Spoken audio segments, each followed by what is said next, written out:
नमस्कार। आज हम एक बहुत पुरानी लेकिन कमाल की कहानी सुनेंगे, जो बताती है कि कैसे सिर्फ एक फुसफुसाहट किसी की पूरी दुनिया बदल सकती है। तो चलिए देखते हैं कि ये हुआ कैसे। ये कहानी है एक मामूली से दिखने वाले इंसान की, जिसने बस कुछ शब्द फुसफुसाकर एक बहुत ताकतवर आदमी की नींव हिला दी। आखिर कैसे? तो हमारी कहानी शुरू होती है वर्धमान शहर से, और कहानी का हीरो है एक व्यापारी जो अपनी कामयाबी के शिखर पर था। और देखिए, ये कोई ऐसा वैसा व्यापारी नहीं था।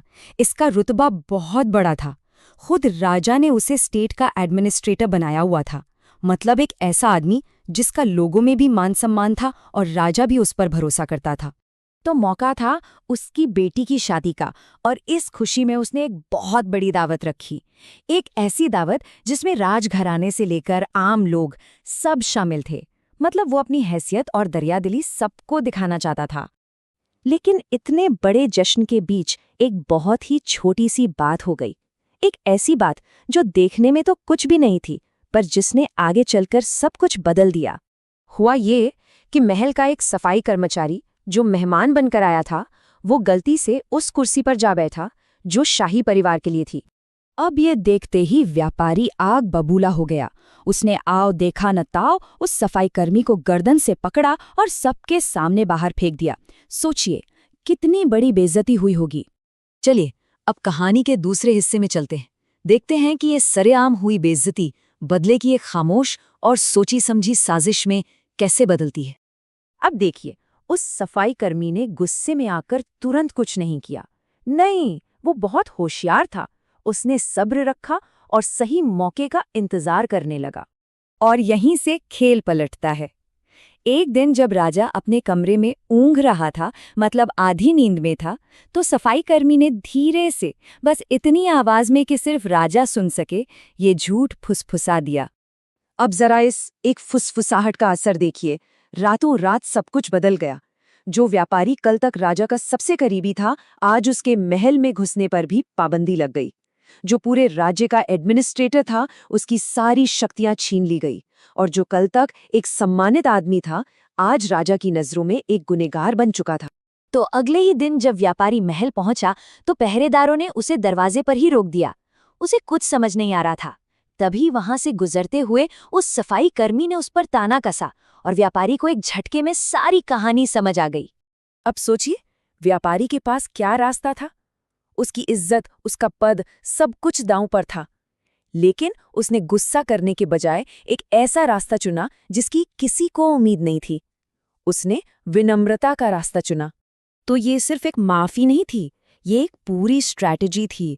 उसने पहले उस सफाईकर्मी को बड़े आदर के साथ अपने घर बुलाया, उसकी खूब खातिरदारी की, उसे तोहफे दिए, और फिर बड़ी विनम्रता से अपनी गलती के लिए उससे माफी मांगी। व्यापारी की इस सच्ची माफी का असर हुआ। सफाई कर्मी का दिल पिघल गया और उसने वादा किया, चिंता मत करो, तुमने जो इज्जत खोई है मैं उसे वापस दिलाऊंगा। और अब आता है कहानी का सबसे दिलचस्प हिस्सा। सफाई कर्मी ने पासा पलटने के लिए उसी हथियार का इस्तेमाल किया, यानी कानाफूसी का। लेकिन इस बार मकसद झूठ फैलाना नहीं, बल्कि सच को सामने लाना था। उसने बिल्कुल वही माहौल दोबारा बनाया। वो फिर से राजा के कमरे में गया जब राजा ऊँघ रहा था। उसने अपना जाल बिछा दिया था, और इस बार उसने एक इतना बेतुका, इतना अजीब झूठ फुसफुसाया कि सुनकर कोई भी यकीन ना करे। उसने कहा, हे भगवान, हमारा राजा तो इतना बड़ा मूर्ख है कि गुसलखाने में खीरे खाता है। अब ये बात सुनकर राजा का पारा चढ़ गया। वो गुस्से से भड़क उठा। उसे समझ आ गया कि ये सफाईकर्मी बस यूं ही कुछ भी बड़बड़ा रहा है, इसकी बातों का कोई सिर पैर नहीं है। और बस उसी पल राजा के दिमाग की बत्ती जली। उसे सब समझ आ गया।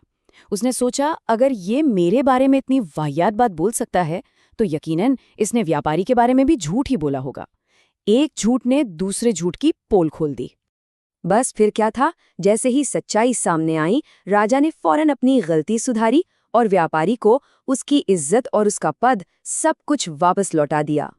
तो गर्व, बदले और माफी की इस पूरी कहानी से हमें क्या जरूरी सबक मिलते हैं? देखिए, ये कहानी हमें कुछ बहुत गहरी बातें सिखाती है। पहली, कि शब्दों में, यहाँ तक कि एक फुसफुसाहट में भी किसी को बनाने या बर्बाद करने की जबरदस्त ताकत होती है।